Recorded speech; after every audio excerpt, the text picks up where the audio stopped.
And I preached my first and last sermon when I was around 11 or 12, I can't remember. But I remember preaching, and I was good. You know, I had the church in a frenzy. I was good. I was a great actor even then, so I knew how to mimic what I saw. But I remember my spirit said no. And I couldn't understand why. And I said to Mom, my mother, that's not it. I don't know what the it is, but this is not it. And she said, okay, son. And shortly thereafter, I was introduced to musical theater in the 6th grade. And I had been bused to a school. It was the second time they were trying desegregation. I was in a musical. I sort of enjoyed the musical because I could sing, and I was always a singer and all of that stuff. And then that year, it was 81, I believe. And this is a story that a lot of people already know, but I was washing dishes in my kitchen, and it was the second Sunday of June. For those of you who don't know, that's like the Tony Awards. And I didn't know who Tony was, but these people were on television. These people were on television. I saw, and it was the year that Dreamgirls was up for the Tony.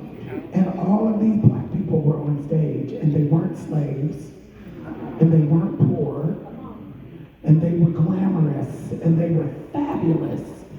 And, you know, we all know the show now, it's ubiquitous, but, you know, they started with the fight scene at the end of Act 1 that goes into, and I'm telling you, I'm not going. And Jennifer Holliday, I need some cleavage because I remember watching and being so moved, and I just slid down the wall and wept.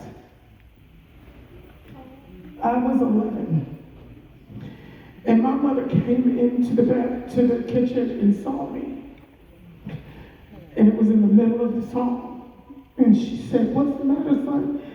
And I was like, "That, whatever that is what I have to do." I was transformed to a different human being because of one single performance.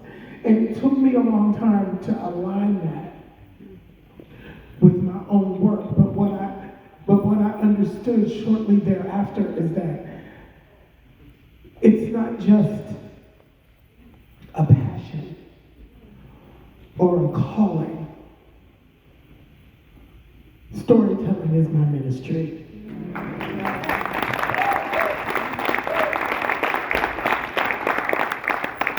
It's powerful. The art has the power to transform people, hearts, minds, from the inside out. Why do you think that's what's attacked first?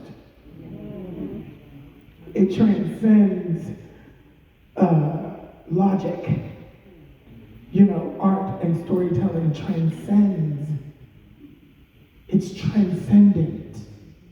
When you can be a part of something like that. Thank you for sharing that story.